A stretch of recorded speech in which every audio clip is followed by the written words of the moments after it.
Quería compartir ahora una noticia que a mi humilde criterio es fundamental de cara a lo que es concretamente la visión 2045, que es la profundización de la Agenda 2030, donde la inteligencia artificial tiene un rol preponderante, sobre todo bajo el control tanto de la ONU como de la Unión Europea. Es que en este caso estamos hablando de que toma un rol relevante Larry Ellison, director ejecutivo de las grandes tecnológicas, que ha propuesto una plataforma unificada para los datos sanitarios en apoyo a la inteligencia artificial. Y atentos a este punto.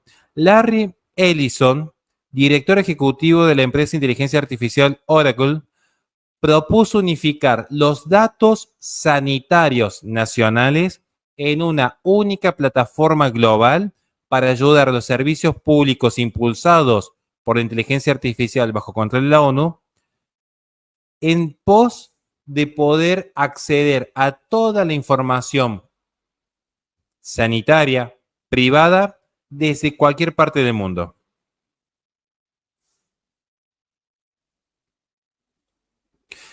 Y esto es algo que ciertamente poca gente ha tomado noticia, y es entendible. Es entendible porque no son temas que parezcan relevantes para la media.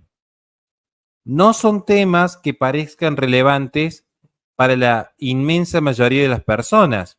Estamos hablando que en la Cumbre Mundial de los Gobiernos, el fundador de Oracle, Larry Ellison, pidió, y vuelvo a insistir hasta que lo entiendan, la creación de una plataforma de datos única y unificada para los datos de salud de cada país con el fin de alimentar los sistemas de inteligencia artificial y hacer que los gobiernos sean más eficientes al momento de poder desarrollar, por ejemplo, un control de pandemias. En una charla individual con el ex primer ministro del Reino Unido, Tony Blair, sobre lo que era reimaginar la tecnología para el gobierno, Ellison propuso que los gobiernos deberían brindar mejores servicios a la gente y estar interconectados en una única plataforma, donde justamente esto nos permite a nosotros interpretar de que habría un gobierno mundial con una central de inteligencia mundial que gobierne cada gobierno. Valga el juego de palabras.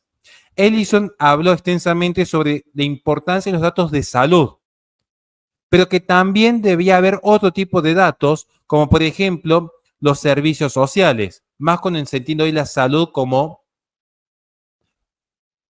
constituida por el contexto social de la persona. Un elemento que hace a la salud es precisamente el factor ambiental.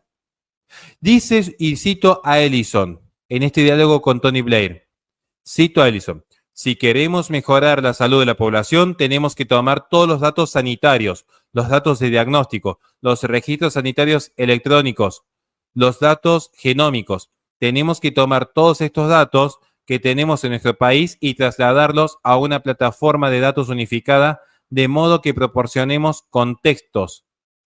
Esto es muy llamativo porque luego añade que cuando queremos hacer una pregunta, proporcionamos a ese modelo de inteligencia artificial todos los datos que necesita para comprender nuestro país.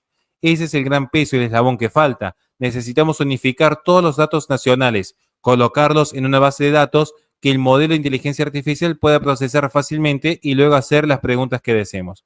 El problema de esto, que es donde yo hago mi crítica fundamental, es que estamos hablando del biopoder. Estamos hablando de un poder global que ahora ya se constituye sobre la vida misma. El concepto de biopoder lo podemos encontrar en Michel Foucault y es fundamental. Ya no hablamos de un poder de muerte como podría ser una sociedad disciplinaria del siglo XV. Estamos hablando del biopoder donde los gobiernos actuales lo que hacen es organizar y optimizar los procesos conductistas, los procesos cognitivos, los procesos biológicos, los procesos reproductivos de sus sociedades. Entonces, darle acceso a datos tan íntimos y privados a una plataforma global es ciertamente facilitarle las herramientas del biopoder a los organismos supranacionales es facilitar ese control corporativo, nada más preciado que la salud y la vida, y ahora los datos sobre la salud y la vida quedan a merced de una inteligencia artificial gestionada unilateralmente por las élites. En un contexto donde está emergiendo cada vez más la eugenesia, donde empiezan a aflorar desde prácticas como la fecundación in vitro, úteros artificiales, procesos de clonación e incluso quimeras. Para esto pueden ver lo que está sucediendo tanto en China como en Francia. Darle este tipo de información que incluso datos genéticos de nuestros hijos es ciertamente riesgoso, por no decir un suicidio cultural, un suicidio a nuestras naciones mismas, a nuestra soberanía. Por eso es importante ser consciente de lo que está sucediendo ahora, que se busca un control global desde la inteligencia artificial. Observen lo que dice, por ejemplo, el Pacto por el Futuro Visión 2045. Un pacto por el futuro que efectivamente lo que está proponiendo es, al final del camino, que en pos del bienestar ambiental, las naciones queden supeditadas a el ejercicio de control que se realiza desde las plataformas digitales. Vamos a ver que al final del camino, simplemente, esto es un paso hacia una algocracia. ¿Qué es una algocracia? Pues un gobierno mediante algoritmos. Algocracia es el gobierno de los algoritmos. Los ciudadanos finalmente van a ver que las decisiones que toman sus estados dependen de un régimen burocrático invisible que se traduce en algoritmos.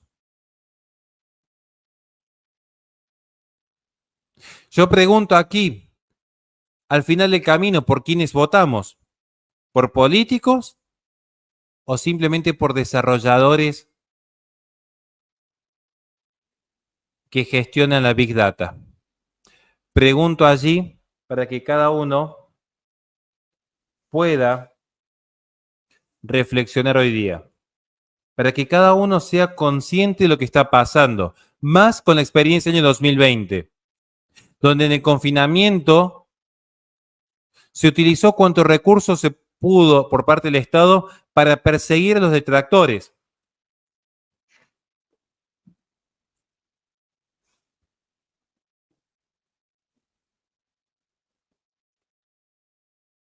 Se utilizaron los recursos que había en ese contexto para perseguir a los detractores.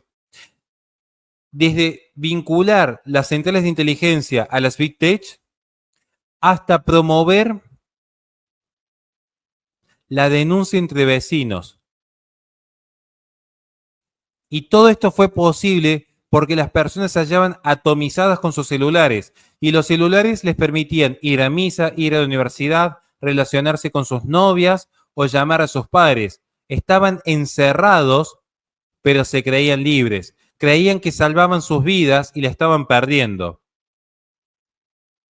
Eran esclavos felices y el esclavo feliz nunca se revela. Y hoy se está volviendo a experimentar con lo que fue ese proceso de biopoder.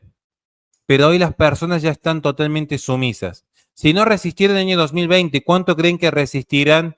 Y más cuando las personas cada vez abastecen de mejor manera el consumo digital. Si en ese consumo digital, ¿qué resistencia habrá? ¿Qué resistencia será posible?